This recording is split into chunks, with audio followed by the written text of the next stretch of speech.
a été interviewé par votre nouvelle télévision, site. Et c'est un honneur pour nous qui est votre compagnon depuis la création de Macky 2012, le 14 juillet 2011, dans la salle d'Ibrahima Sall à Castor. Et à la suite de cela aussi, nous avons créé ensemble la coalition des Républicains Doomu Réew Mi. Donc c'est tout à fait un honneur aujourd'hui vraiment d'être en face d'un micro tenu par un frère, un ami, un compagnon de combat. Et donc la présentation peut être formulée ainsi. Il reste peut-être qu'à vous dire mon nom, Maguette Ngom, secrétaire général de la nouvelle intelligence pour le développement de l'Afrique et membre de coordonnateur de la coalition des Républicains Doomu Réew Mi. Merci. Maintenant, vous pouvez nous faire l'historique de la coalition Doomu Réew Mi. D'où vient la coalition Doomu Réew Mi? Donc, l'historique de la coalition Doomu Réew Mi, c'est très simple. J'ai dit tout à l'heure que nous avons formé la coalition Macky 2012 le 14 juillet 2011. Et quand nous créons cette coalition, à l'époque, beaucoup de ceux qui entourent le président Macky Sall n'y croyaient pas. À l'époque même, c'était un risque même pour nous de mettre en place cette coalition. D'autant plus que nous tous, nous étions dans la coalition, la grande coalition de Benno Siggil Sénégal. Et à l'époque, parmi nos compagnons, il y avait des gens qui étaient à la fois avec Macky Sall, Tanor et Niasse. Mais nous avions pris la responsabilité, en tant que jeunes leaders, de mettre en place une coalition. D'autant plus que nous défendions la candidature plurielle au niveau de Benno Siggil Sénégal. Donc c'est à la suite de cela que nous avons mis en place la coalition Macky 2012. Et la suite, les gens le connaissent. Nous avons amené au président Macky Sall au second tour avec 26% au premier tour. Et au deuxième tour aussi, la grande coalition Benno Bokk Yakaar a été créée avec le concours de toutes ces sous-coalitions-là, la coalition de coalition Benno ak Tanor, la coalition Benno Siggil Sénégal et la coalition Macky 2012. Ils ont formé la coalition Benno Bokk Yakaar pour accompagner à nouveau le président Macky Sall à affronter Maître Abdoulaye Wade au second tour. Et la suite, vous le connaissez, Macky Sall a été élu président de la République du Sénégal à l'honneur de tout le monde. Maintenant, après l'élection du président Macky Sall, il y a eu beaucoup de péripéties. Nous nous sommes battus, nous nous considérons comme les premiers soldats. Mais en quelque sorte, à un certain moment, il y a eu un problème au niveau de la coalition. D'abord, le premier problème, c'est quoi? Les attentes n'ont pas été suffisamment réglées. Et comme la majeure partie des camarades, qui n'avaient pas des postes de responsabilité. C'est vrai que nous sommes dans un pays démocratique. C'est tout à fait normal que le président Macky Sall, une fois élu, choisit les plus compétents et les meilleurs d'entre nous, d'entre les Sénégalais, pour les nommer à la tête de certaines responsabilités. Mais quand même, nous, à notre niveau, nous avions une ressource humaine de qualité. Cette ressource humaine de qualité, des gens diplômés et des cadres politiques. C'est tout à fait légitime que nous attendions du président Macky Sall qu'il nomme ces gens à des postes de responsabilité un peu élevés, comme il en a fait avec les autres, avec la coalition Benno ak Tanor ou la coalition avec la coalition Benno Siggil Sénégal. Donc, entre-temps, il y a eu des problèmes. C'est vrai que nous, notre groupe, et ça je dis notre groupe, je vais les citer, c'est Salim Beng, c'est Ansoumana Danfa, c'est Alassane Cissé, c'est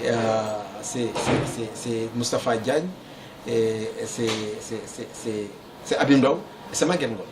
Notre problème, on nous prenait pour des têtes brûlées de la coalition.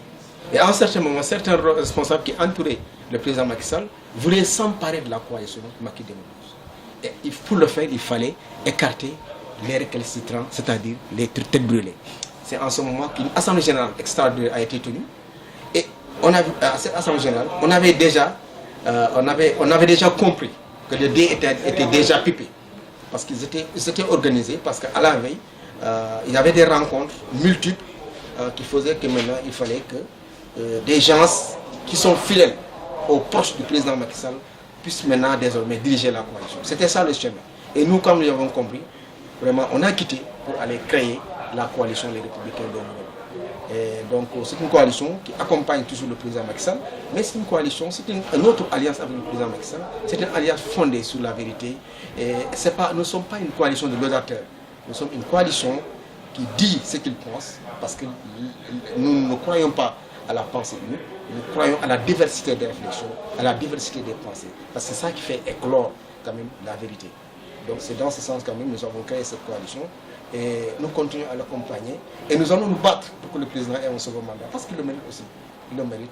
Et c'est ça aujourd'hui notre objectif, c'est de nous battre pour qu'il ait un second mandat. Donc disons que nous arrivons à la fin du premier mandat du président de la République, son Excellence M. Macky Sall. Quelle appréciation faites-vous de son bilan? C'est un bilan éloquent et religieux. Le président Macky Sall, j'ai l'habitude même de dire que en 5 ans, parce que de ces 7 ans d'année, il faut réduire les 2 ans d'Abdoul Mbaye, qui était Premier ministre, et durant lesquels le président n'a pu absolument rien faire en matière de réalisation. C'est quand il est parti en 2014 que les projets du président Macky Sall ont commencé à sortir de terre. Ça, quand même, il faut le dire. Donc je pense que en 5 ans, le président a fait ce qu'aucun président sénégalais n'a jamais fait. Je peux dire même aucun président africain n'a jamais fait. Donc,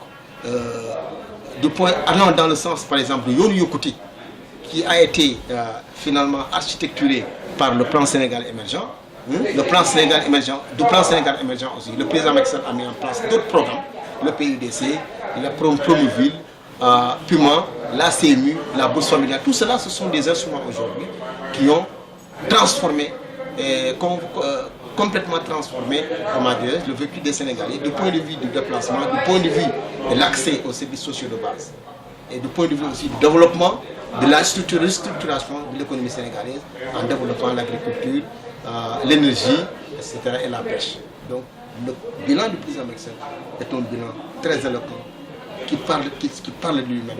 Donc je pense que c'est à cause de cela que nous continuons à nous battre pour qu'il ait un second mandat, parce que déjà il a fait un bilan excellent qui n'a aucun reproche, ça je vous le dis. Donc par rapport aux perspectives maintenant, on va réfléchir quelles sont les perspectives, parce que même dans son esquisse, le président a parlé des zéro déchets, des zéro bidonville et des mesures phares qui vont accompagner ces différents programmes-là pour permettre aux Sénégalais quand même de continuer à faire du Sénégal une économie solidaire, c'est-à-dire une économie dont toutes les couches sociales vont en bénéficier. C'est ça l'objectif donc des perspectives à venir. Mais le président Macky Sall, il a fait un bilan qui lui permet aujourd'hui d'être réélu à la tête de l'État. C'est ça. Parce que au moment où lui, il déroule un programme, les autres n'ont même pas de programme. Jusqu'à présent, il n'y a aucun candidat, il n'y a aucun de ces challengers aujourd'hui dont le programme est connu. Absolument pas. Je ne peux pas que je pense qu'il ne faut pas choisir quelqu'un dont le programme est connu et n'est pas connu à la place de quelqu'un qui est en train de dérouler un programme. C'est même aberrant de ne pas voter le président Macky Sall dans ce sens. Donc pour la réélection du président de la République, vous en tant que coordonnateur de Doomu Réwmi, quel rôle comptez-vous jouer pour que le président Macky Sall puisse avoir un second mandat? D'abord, le rôle que nous allons jouer, c'est un rôle de communication, un rôle de visite de terrain, un rôle quand même de partager les réalisations du président Macky Sall. Aujourd'hui, tout le monde le sait. Les Sénégalais, dans leur entière, dans leur majeure partie, savent qu'aujourd'hui, le bilan de Macky Sall est positif. Maintenant, à nous, en tant que responsables, d'aller sur le terrain et de le partager avec les populations. On n'a pas besoin quand même de rester à Dakar et de parler aux révolutionnaires de salon. Cela, nous ne pourrons jamais les convaincre. C'est ce que nous pourrons les convaincre. Ce sont ces masses laborieuses, ces populations qui bénéficient aujourd'hui des retombées quand même du plan Sénégal émergent, du PUDC, de Puma et de Promoville. Donc, c'est à nous, en tant que responsables au niveau de Doomu Réwmi, nous allons nous organiser, chacun au niveau de son parti, essayer de travailler à mobiliser ces instances, à mobiliser ces militants, et, comment dirais-je, pour quand même, c'est-à-dire, pour quand même divulguer les réalisations et les programmes du président Macky Sall. Mais la coalition, dans le cadre de ses activités, va organiser des conférences de presse, des tournées au niveau national, pour essayer quand même de continuer, parce qu'il l'a fait depuis 2018, depuis mars 2018, nous avons cessé quand même d'organiser des conférences publiques à travers le Sénégal pour vulgariser les réalisations du président Macky Sall. Et nous allons continuer dans cette lancée, comment dirais-je, pour permettre quand même aux Sénégalais de communier ensemble avec les responsables et de pouvoir saisir ce que le président a fait et d'en parler à d'autres Sénégalais et comment dirais-je, de le divulguer naturellement. Parce qu'aujourd'hui c'est cela. Il faut que les Sénégalais sachent que ce que le président Macky Sall a fait pendant 5 ans est éloquent et il faut que les Sénégalais le sachent pour le réunir. Donc pour qu'ils le sachent, il faut que nous responsables, que nous quittions les bureaux et que nous allions à travers, comment dirais-je, que nous allions sur le terrain et rencontrions les populations pour discuter avec eux. Il ne faut pas encore peur, aucune question ne devra être comptable. Il faut aborder toutes les questions, y compris même les questions politiques.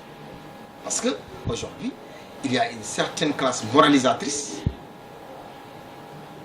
qui aujourd'hui, avec le cas Khalifa Sall et le cas Karim Wade est en train de corrompre la jeunesse.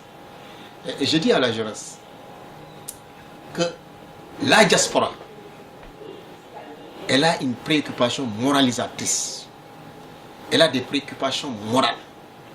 Mais nous, ce qui vous intéresse, vous la jeunesse sénégalaise, ce qui vous intéresse, c'est quelqu'un qui puisse travailler à ce que vous ayez de l'emploi, à ce que vous étudiez dans de bonnes conditions, à ce que vous vous soignez dans de bonnes conditions. Voilà votre préoccupation. Mais votre préoccupation, ce n'est pas d'écouter des gens qui vous disent que oui, Macky Sall, la justice par-ci, par-là, Macky Sall a emprisonné Karim Wade, il a exilé Karim Wade, il a emprisonné Khalifa Sall. S'il n'avait rien fait, il n'aurait jamais eu de problème avec la justice. Donc c'est cela. Et c'est tout à fait naturel, nous sommes en politique. Et le président Macky Sall a parlé, dès le départ, il a été élu. Et l'une de ses premières, comment dirais-je, je dirais tout simplement, l'un de ses premiers engagements était que quand il prendra le pouvoir, il faudrait que tous ceux qui quand même ont détourné l'argent de ce pays puissent quand même au moins avoir, comment dire, être interrogés par la justice et que la justice fera son rôle. Et de ce point de vue, je pense qu'on n'a absolument rien à lui reprocher. C'est la justice qui fait son travail. C'est vrai que parfois nous sommes confrontés à la réalité de justice parce que durant l'excellence, la loi, c'est la loi. Donc je pense que cette jeunesse aujourd'hui doit comprendre cela, savoir qu'aujourd'hui, il a un problème de préoccupation de vie et non de problème de préoccupation morale.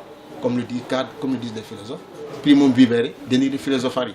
Vivre d'abord avant de philosopher. Donc n'écoutez pas cette diaspora qui a tout et dont pour laquelle et dont le seul objectif aujourd'hui, c'est de se préoccuper des questions morales, alors que nous ne sommes pas encore à ce niveau.